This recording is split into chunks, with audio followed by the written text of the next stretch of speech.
"You should have been born a Lannister. You would have been a better daughter than my own." Tywin Lannister says this to Olenna Tyrell in Season 3, Episode 5, during their private negotiation about marriages, alliances, and the future of their houses. It sounds like a compliment, an acknowledgement of respect between equals. But look at Olenna's face when he says it. There's no gratitude, no pleasure at the praise, just a slight smile. The knowing look of someone who has just won something and is watching her opponent realize it too late. Because Tywin thinks he's complimenting her. He thinks he's acknowledging her intelligence, her cunning, her ability to play the game at his level. But what he's actually doing is revealing his greatest weakness. Tywin Lannister, the most calculating man in Westeros, the architect of the Red Wedding, the man who built House Lannister into the most powerful family in the Seven Kingdoms, has one fatal flaw. He cannot see past his own logic. He cannot comprehend that there are other ways to wield power, other forms of intelligence that don't operate according to his rules. And Olenna Tyrell, the Queen of Thorns, understands this perfectly. She doesn't play Tywin's game. She doesn't try to outcalculate him, outthreaten him, or outmaneuver him using his methods. She does something far more dangerous. She plays an entirely different game, and Tywin doesn't even realize it's happening until he's already lost. This scene in Season 3, where they negotiate over marriages and alliances, reveals everything you need to understand about why Olenna was Tywin's greatest weakness. Not because she was stronger, or richer, or more ruthless, but because she operated according to principles Tywin couldn't calculate, using weapons he didn't recognize, and winning victories he didn't even know were being contested. Let's trace how Olenna dismantles Tywin's power, why he never sees it coming, and how his complete misunderstanding of her ultimately contributes to the collapse of everything he built. The scene starts simply enough. Tywin and Olenna are alone in a chamber, discussing the proposed marriage between Loras Tyrell and Cersei Lannister. On paper, this should be Tywin's meeting to control. He's Hand of the King, he represents the Iron Throne, he's offering a marriage to the Queen Regent, a position any house would fight for. He holds all the cards. Or so he thinks. Olenna opens with seemingly casual conversation, asking about Tywin's late wife, Joanna. Innocent small talk, two nobles discussing family. But watch what she's actually doing. She's gathering intelligence, learning what matters to Tywin, finding the emotional pressure points beneath his armor of logic. Tywin, of course, doesn't realize this. He sees an old woman making polite conversation. He answers her questions, even shows a flicker of genuine feeling when discussing Joanna, the only person he ever truly loved. And Olenna files that information away. Then the negotiation begins in earnest. Tywin's position: Loras will marry Cersei. This alliance benefits both houses. The Tyrells get closer to the throne. The Lannisters secure the wealth and armies of the Reach. It's a logical arrangement that serves everyone's interests. Olenna's response: she raises concerns. Cersei is too old to give Loras children. The age gap is inappropriate. There are better matches available. Tywin counters each objection with logic. Cersei is still capable of bearing children. The age difference means an experienced wife to guide a young husband. No match offers more political advantage. They go back and forth, and on the surface it looks like a normal negotiation between two intelligent people trying to reach an agreement. But here's what Tywin misses. Olenna doesn't actually care about the age difference. She doesn't care about children or experience or any of the logical concerns she's raising. She's testing him, probing his defenses, finding out how he argues, what he values, where his blind spots are. And most importantly, she's making him think he's winning, because Tywin is so focused on defeating Olenna's logical objections that he doesn't notice what she's really doing, letting him reveal exactly how far he's willing to go. When Olenna finally seems to concede, seems to accept that the marriage might make sense, Tywin relaxes slightly. He thinks he's won the negotiation. Then Olenna moves her real piece. My son Mace is an imbecile. My grandson is young and not yet ready to lead House Tyrell, but I am neither, and I do not accept this marriage. Not logical objections, not political concerns, just a simple, direct refusal. And Tywin is forced to show his hand. Then I'll make Loras a member of the Kingsguard. He'll never marry, he'll never inherit Highgarden. This is Tywin's nuclear option, his ultimate threat. If the Tyrells won't ally through marriage, he'll destroy their succession, leave their house without a male heir, and cripple their future. It's brutal, it's effective, it's perfectly logical. And it's exactly what Olenna wanted him to say. Because now she knows Tywin's ceiling. She knows how far he'll go, what weapons he's willing to use, and most importantly, she knows he's desperate. He doesn't make threats like this from a position of strength, he makes them from fear. Fear that the Tyrell alliance is slipping. Fear that he can't control this situation the way he controls everything else. Fear that this old woman is somehow beyond his ability to calculate and manipulate. And Olenna, watching him make this threat, just smiles, because she's already won. She just has to wait for Tywin to realize it. The weakness Tywin doesn't see. Tywin's entire worldview is built on a simple foundation. Everything can be reduced to logic, leverage, and calculation. You identify what people want, you figure out what you can offer or threaten, you run the numbers, you make the optimal choice. This works brilliantly most of the time. It worked with the Red Wedding. It works with his children.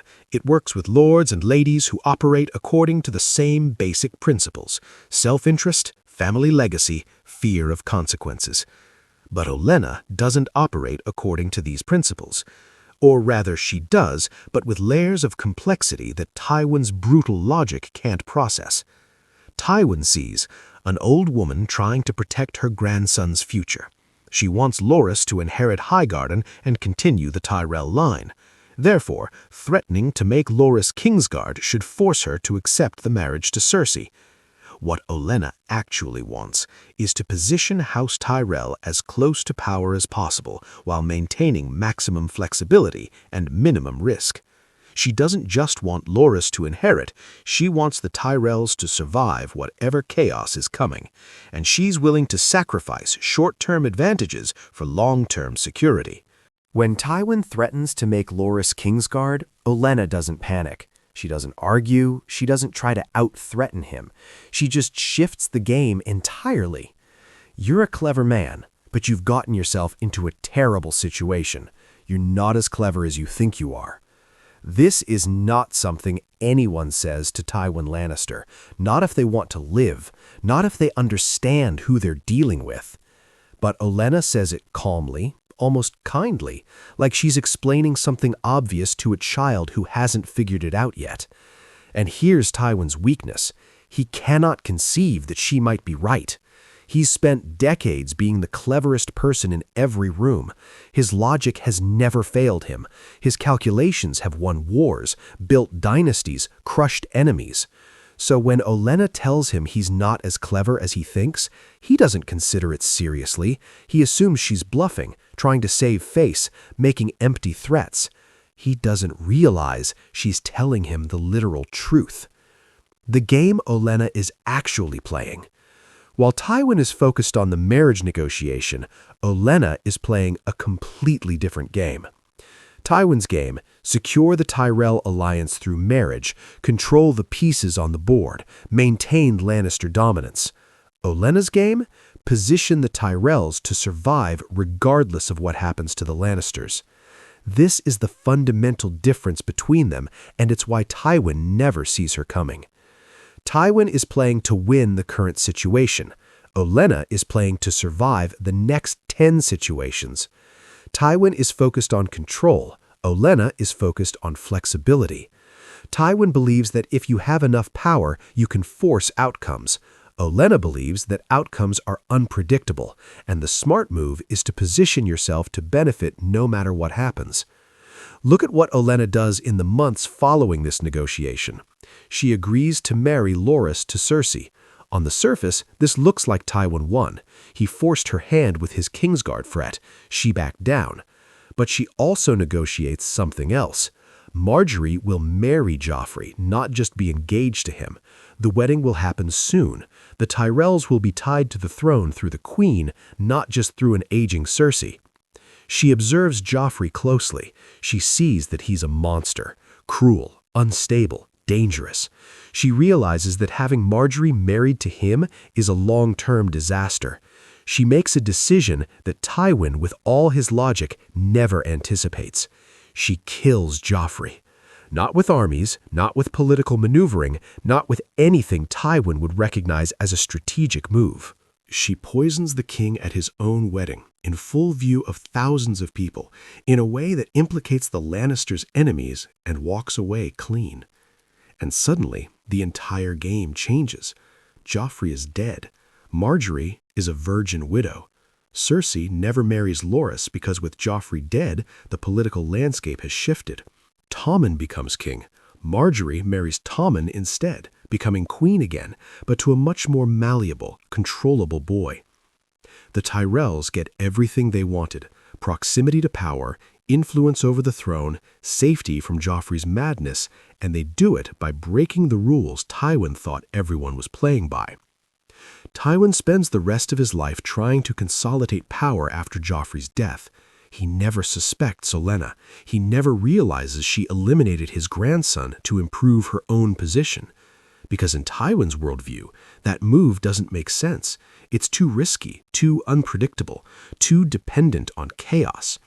But that's exactly Olenna's strength. She understands that chaos is inevitable, and the people who survive are the ones who create it on their own terms. Why Tywin can't process Olenna? Tywin's greatest weakness isn't that he's less intelligent than Olenna. He's not. They're both brilliant. His weakness is that he cannot process forms of power that don't fit his framework. Tywin understands military force, economic leverage, political alliance, fear and intimidation, logical self-interest. Tywin does not understand appearing weak while being strong, sacrificing short-term advantage for long-term position, using chaos as a weapon, making moves that don't have obvious immediate benefits, operating through influence instead of control. Olenna uses all of these constantly, and Tywin sees them as weaknesses rather than strengths. When Olenna appears to defer to him, he thinks he's weak. When she agrees to marriages and alliances, he thinks he's won concessions. When she seems to focus on her family's comfort rather than power, he thinks she's not a serious player. He cannot comprehend that someone might be manipulating him by appearing to lose while actually positioning for a larger victory. This is why, during their negotiations, Tywin thinks he's dealing with an intelligent old woman who ultimately understands that the Lannister power structure is unstable, that Tywin's logic-based approach creates brittle alliances, and that the smart move is to appear cooperative while preparing for the inevitable collapse. The compliment that reveals everything. Let's return to that moment. You should have been born a Lannister. Tywin means this as high praise. The Lannisters are the most powerful house. Being a Lannister means being part of the winning team, the dominant force, the family that controls the realm. But notice what he's actually saying. You think like me, therefore you're valuable. This is Tywin's fundamental arrogance. He cannot imagine that someone might be effective while thinking completely differently than he does. If Olenna is clever, it must mean she thinks like a Lannister. If she's strategic, she must be using his methods. If she's successful, she must be following his logic. The idea that she's successful because she doesn't think like a Lannister, that her methods work precisely because they're not his methods, that she's winning by playing a different game entirely, is something Tywin cannot process. Olenna's slight smile in response to this compliment says everything. She's not flattered, she's amused. Because Tywin has just revealed that he has no idea what she's actually doing.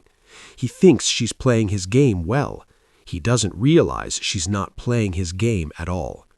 And this blindness is what makes her so dangerous to him. the aftermath of Tywin's blindness. Tywin dies in Season 4, shot by Tyrion before he can fully consolidate power after Joffrey's death. Olenna survives for 3 more seasons, and in that time she continues doing exactly what Tywin never understood: adapting, surviving, and striking when no one expects it. When the Faith Militant imprisons Cersei and Margaery, Olenna doesn't try to break them out through force. She doesn't make logical arguments to the High Sparrow. She doesn't do what Tywin would do. Instead, she negotiates, makes temporary alliances, and prepares multiple backup plans. When Cersei blows up the Sept of Baelor and kills Margaery, Loras, and most of House Tyrell's inner circle, Olenna doesn't collapse with grief. She immediately pivots. She allies with Daenerys Targaryen. She brings Dorne into the alliance. She prepares for revenge. And when she's finally cornered by Jaime Lannister at Highgarden, when she's finally about to die, she doesn't beg for mercy or try to negotiate her way out. She takes poison, ensures a painless death, and then delivers one final devastating blow. Tells Cersei, "I want her to know it was me." She confesses to killing Joffrey, not to save herself, not for tactical advantage, but to ensure that Cersei spends the rest of her life knowing that Olenna Tyrell outwitted the entire Lannister family, killed their king, and walked free for years. It's not logical. It's not safe. It gains her nothing. But it's perfectly Olenna, using her final moment to create chaos, pain, and doubt in her enemy's mind. Even in death, she refuses to play by rules that make sense to people like Tywin. What Tywin never learned. If Tywin had understood Olenna, if he'd realized what she was actually doing, he might have survived. Because Olenna's methods aren't just effective against Tywin, they're the antidote to his entire approach. Tywin's method: control everything, calculate all outcomes, enforce your will through superior logic and resources. The weakness: this creates rigid structures. When something unpredictable happens, when someone acts outside the calculation, the entire system is vulnerable. Olenna's method: accept that you can't control everything. Position yourself to benefit from multiple outcomes. Stay flexible. Strike when your enemies think they've won. The strength: this creates resilience. When chaos happens, and it always does, you're already prepared for it. Tywin spent his entire life building a Lannister dynasty that would last for generations. He calculated every alliance, every marriage, every strategic move. And it collapsed within years of his death. Why? Because he built a house of cards held together by his will, his intelligence, his control. When he died, there was nothing holding it up. Olenna built House Tyrell on different principles: flexibility, adaptation, survival. When she died, the Tyrells died with her because she was the living embodiment of those principles. But while she lived, she survived everything Tywin's rigid logic threw at her. The real game. Here's the ultimate truth about Tywin and Olenna. Tywin thought they were playing the same game with different levels of skill. Olenna knew they were playing completely different games, and his game was the easier one to predict. Tywin's game: accumulate power, control outcomes, build a legacy that will last forever. Olenna's game: survive today, position for tomorrow. Don't get attached to plans that might not survive contact with reality. Tywin wins more battles, he controls more resources, he has more obvious power, but Olenna survives longer, adapts better, and ultimately gets the revenge she wants on her own terms. That scene in Season 3, where Tywin tells Olenna she should have been born a Lannister, reveals everything. Tywin thinks he's acknowledging a worthy opponent who plays the game well. Olenna knows she's listening to a man who has no idea he's already lost several moves she made when he wasn't looking. He thinks they're playing chess. She's playing a game he doesn't have a name for.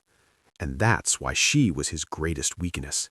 Not because she was stronger or smarter or more ruthless, but because she operated outside the boundaries of his understanding, used weapons he didn't recognize, and won victories he never knew were being contested. The lesson Tywin never learned. If there's one thing Tywin's interactions with Olenna should have taught him, it's this: logic is powerful, but it's not everything. Intuition matters. Flexibility matters. Understanding that people don't always act according to predictable self-interest matters. Recognizing that there are multiple forms of intelligence, multiple paths to power, multiple ways to win matters. But Tywin never learned this lesson. He died still believing that his way was the only way, that his logic was universal, that anyone who succeeded must be using his methods. And that blindness is what made Olenna so dangerous to him. She was the person who proved that you could beat Tywin Lannister without playing his game. You just had to be smart enough to realize he couldn't see the game you were actually playing. You should have been born a Lannister. No, Lord Tywin. If Olenna had been born a Lannister, she would have been limited by your logic, trapped by your rules, weakened by your certainty. She was dangerous precisely because she was a Tyrell, because she learned different lessons, valued different things, and played a different game, a game you didn't even know existed. And that's why, despite all your power, all your intelligence, all your careful calculations, you never saw her coming. She was your greatest weakness because she was your blind spot, the one opponent you couldn't calculate, the one game you didn't know how to play, the one person who proved that sometimes the most dangerous enemy is the one who refuses to fight on your terms. Olenna Tyrell, the Queen of Thorns, the woman who played a different game and won.